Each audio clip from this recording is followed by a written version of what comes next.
नमस्कार दोस्तों, welcome to my YouTube channel learn Hindi with कृति।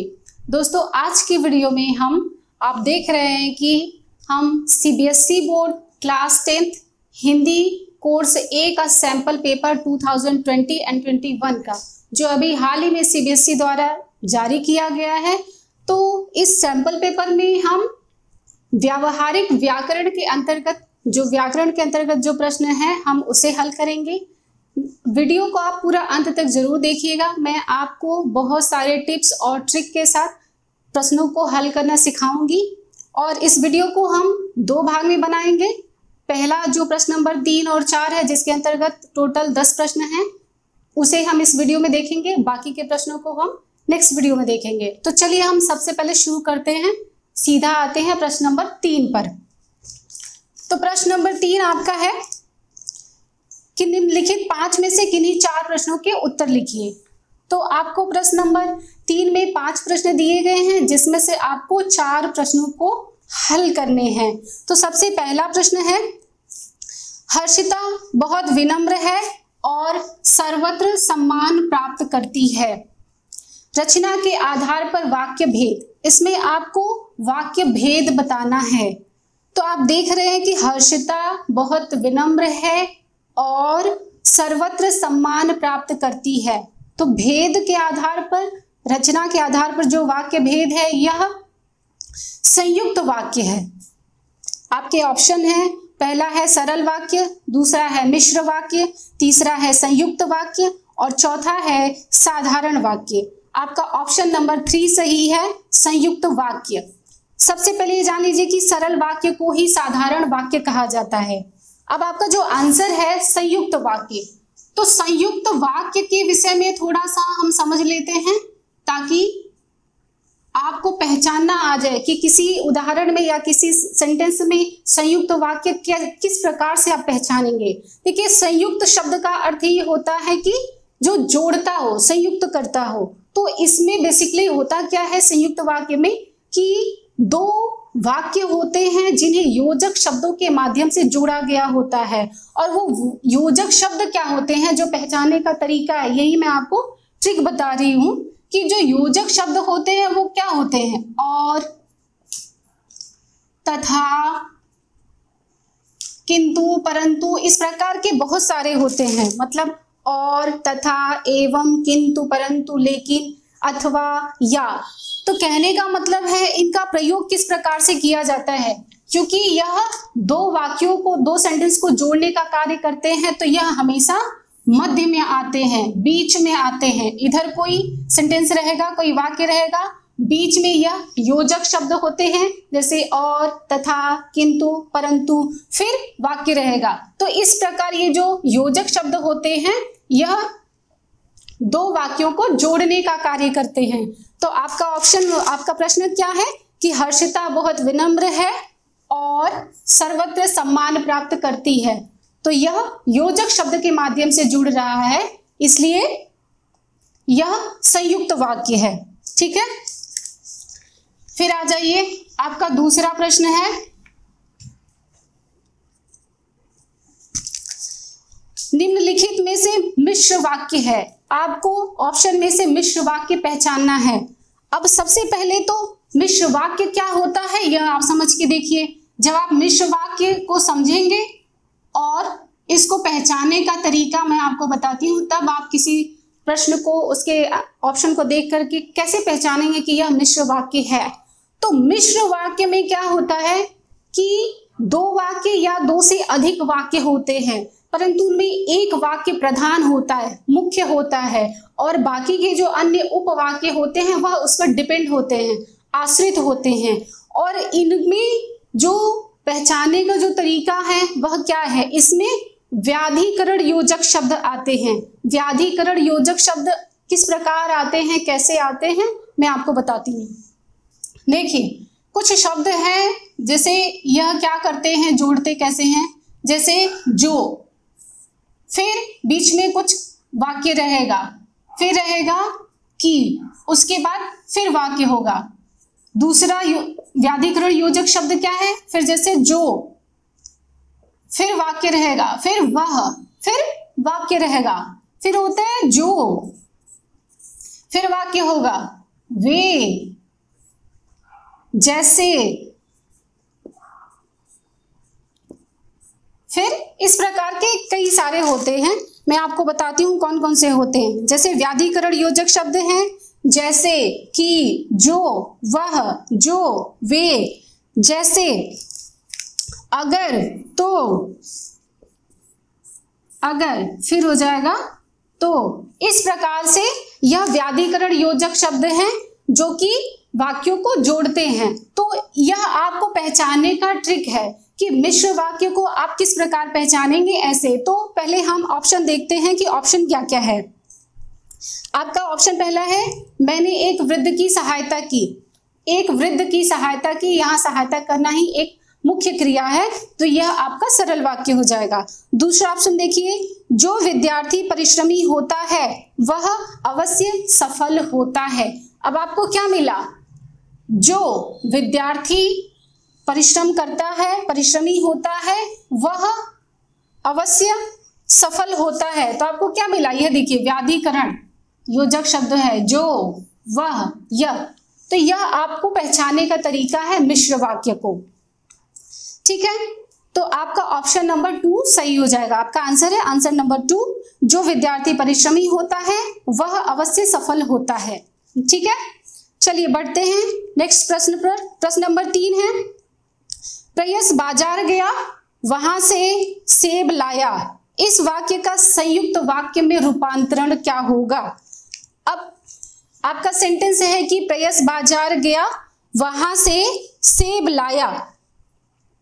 इसे संयुक्त वाक्य में कन्वर्ट करना है। तो संयुक्त वाक्य में मैंने अभी आपको पहले प्रश्न में बताया था कि संयुक्त वाक्य हमेशा योजक शब्दों से जुड़ते हैं, और वो योजक शब्द क्या है, और, तथा, किंतु, परंतु, लेकिन। तो पहले आप ऑप्शन देखिए, प्रेयस बाजार गया और वहां से सेब लाया। आपको और सारे ऑप्शन देखने की जरूरत ही नहीं है, क्योंकि आपको यहाँ पे क्या मिल गया, योजक शब्द और मिल गया। तो आपका ऑप्शन नंबर पहला ही सही है कि प्रेयस बाजार गया और वहां से सेब लाया। आपको योजक शब्द मिल गया और यह संयुक्त वाक्य है। ठीक है, अगला प्रश्न देखिए, जो वीर होते हैं वे रणभूमि में अपनी वीरता का प्रदर्शन करते हैं।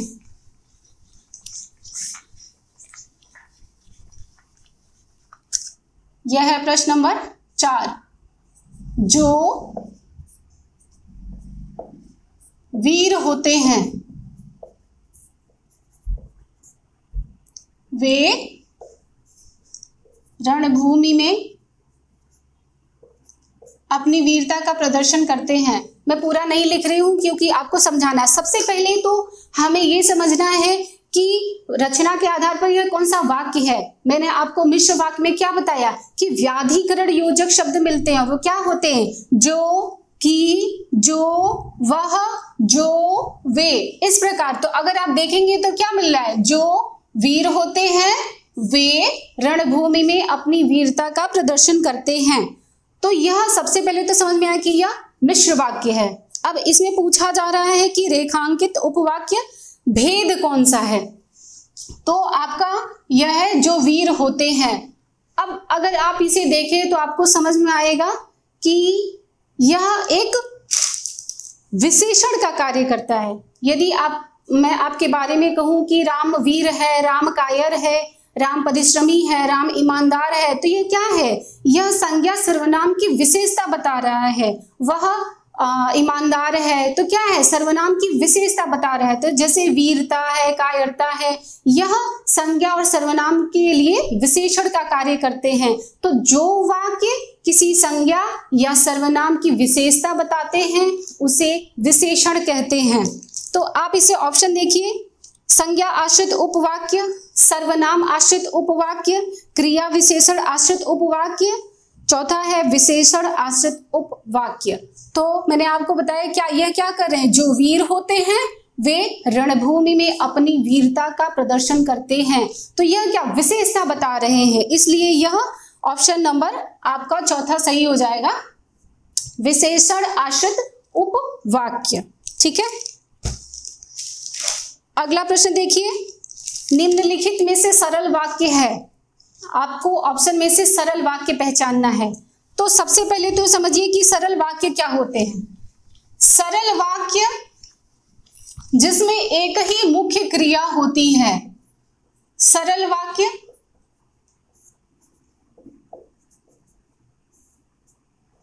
एक मुख्य क्रिया, इसमें एक ही मुख्य क्रिया होती है। तो आप ऑप्शन देखिए, पहला ऑप्शन क्या है, प्रातः काल हुआ और सूरज की किरणें चमक उठी। तो प्रातः काल हुआ और आपको क्या मिला, और, तो यह क्या हो जाएगा, संयुक्त वाक्य हो जाएगा।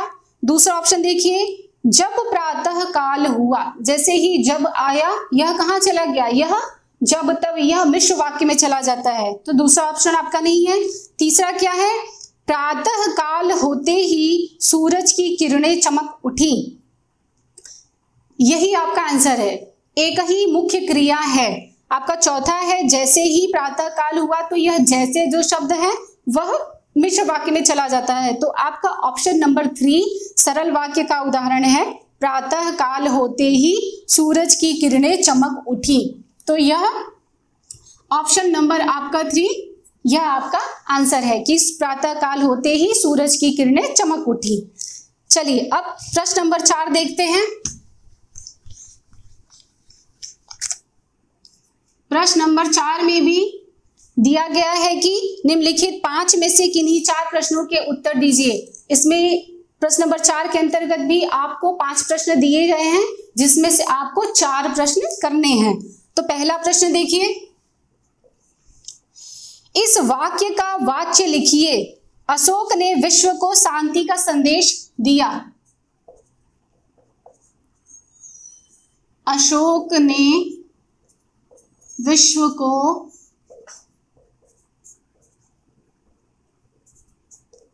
शांति का संदेश दिया।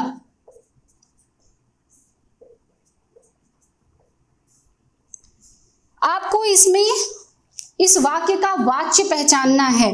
तो देखिए, आपका ऑप्शन है कर्मवाच्य, भाववाच्य, थर्ड है कर्तृवाच्य और चौथा ऑप्शन है करणवाच्य। देखिए, वाच्य को पहचानने का सबसे सरल तरीका क्या है कि आपको कारक और उसके चिन्ह पता होने चाहिए, और इसका ऑप्शन है ऑप्शन नंबर 3। इसके बारे में हम आपसे चर्चा करेंगे। यह है कर्तृवाच्य, और ये कर्तृवाच्य कैसे है, इसको पहचानिए। अशोक ने विश्व को शांति का संदेश दिया। सबसे पहले सेंटेंस को समझने का प्रयास कीजिए। अशोक ने विश्व को शांति का संदेश दिया।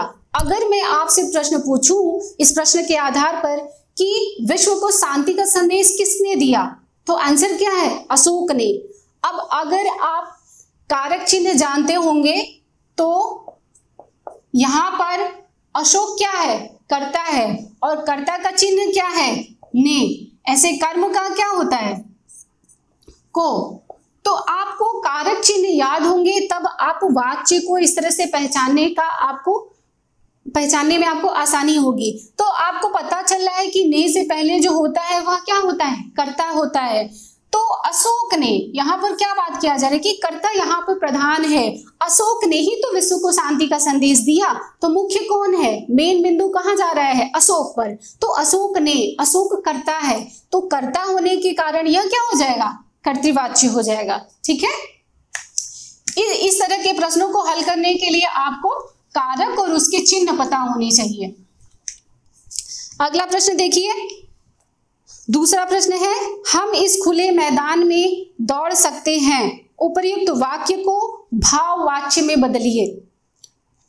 इस सेंटेंस को भाववाच्य में बदलना है। सबसे पहली जो बात होती है, भाववाच्य में क्रिया का भाव मुख्य होता है।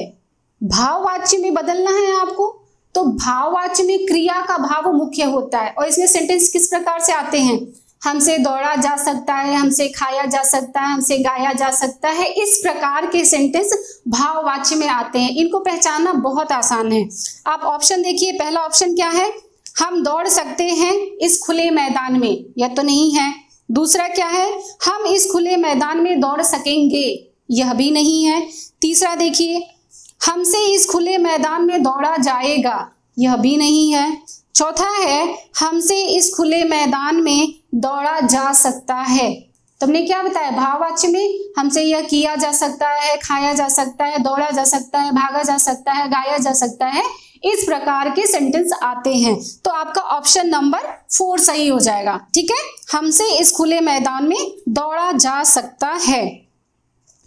प्रश्न नंबर 3 देखिए, सुमन जल्दी नहीं उठती।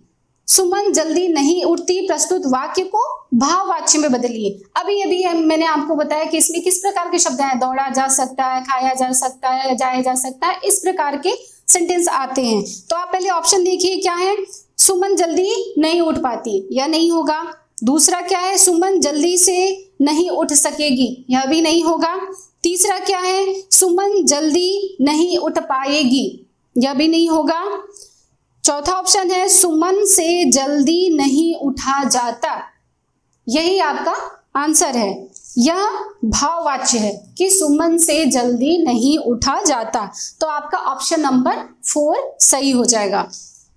ठीक है, फिर आइए प्रश्न नंबर 4, निम्नलिखित वाक्यों में से कर्तृवाच्य वाला वाक्य छांटिए। मैंने अभी आपको समझाया कि जो कर्तृवाच्य होता है इसमें मुख्य क्या होता है, कर्ता मुख्य होता है। कर्तृवाच्य कर्ता मुख्य होता है और कारक के हिसाब से अगर देखा जाए तो कर्ता का कारक चिन्ह क्या है, कर्ता ने। तो कर्तृवाच्य वाले जो वाक्य होते हैं उसमें जो मुख्य बिंदु होता है वह कर्ता होता है और कर्ता को पहचानने का तरीका क्या है, हमारे पास क्या है, कारक चिन्ह है। तो क्या आता है, ने आता है, ने से पहले कर्ता होता है। अब आप ऑप्शन देखिए, पहला ऑप्शन है अरविंद द्वारा कल पत्र लिखा जाएगा। द्वारा आ रहा है तो मतलब यह कर्ता नहीं है। बच्चों द्वारा नमस्कार किया गया, द्वारा आया है, फिर भी यह नहीं है। तीसरा क्या है, सरकार द्वारा, सब में आप देख रहे हैं द्वारा द्वारा द्वारा आ रहा है, तो यह कर्ता बिल्कुल भी नहीं है। फिर क्या है, चौथा ऑप्शन नेताजी ने देश के लिए अपना सब कुछ त्याग दिया। तो क्या आया, ने से पहले क्या है, नेताजी ने। ठीक है, तो आपका ऑप्शन नंबर 4 सही हो जाएगा। नेताजी ने देश के लिए अपना सब कुछ त्याग दिया। प्रश्न नंबर 5 देखिए, निम्नलिखित में से कौन सा भाववाच्य का सही विकल्प नहीं है। तो आपके जो ऑप्शन है ध्यान से देखिए, प्रश्नों को थोड़ा घुमा भी दिया जाता है। कभी आपसे पूछा जाएगा कि इसमें से भाववाच्य पहचानिए, पर यहाँ पे क्या पूछा जा रहा है कि निम्नलिखित में कौन सा भाववाच्य का विकल्प नहीं है। तो जो नहीं है उसको पहचानने के लिए हमको क्या करना है कि सारे भाववाच्य वाले सेंटेंस पहले ढूंढने हैं। तो पहला क्या है, मुझसे अब देखा नहीं जाता, सही है। आइए चला जाए, क्या, चला जाता, खाया जाता, गाया जाता, इस प्रकार के सारे शब्द भाववाच्य में आते हैं। तो आपका दूसरा भी भाववाच्य है। तीसरा क्या है, हमें धोखा दिया जा रहा है। तो जा रहा है इस प्रकार के जो सेंटेंस होते हैं वह भाववाच्य में नहीं आते। तो आपका आंसर क्या हो जाएगा, आंसर नंबर 3 कि हमें धोखा दिया जा रहा है। राधा से बोला नहीं जाता, यह भी भाववाच्य है। तो आपका आंसर हो जाएगा 3rd, हमें धोखा दिया जा रहा है। तो आज की वीडियो में बस इतना ही। नेक्स्ट वीडियो में बाकी के प्रश्न नंबर 5 और 6 को हम सॉल्व करेंगे। तो मुझे उम्मीद है कि आपको ये पूरा एक्सप्लेनेशन समझ में आया होगा। तो यदि आपको वीडियो अच्छी लगती है इसे लाइक जरूर करें, साथ ही इसे अपने दोस्तों के साथ जरूर शेयर करें ताकि उन तक भी यह वीडियो पहुंचे और उन्हें भी इसका लाभ मिले। और मेरे चैनल को सब्सक्राइब कीजिए। तब तक के लिए धन्यवाद।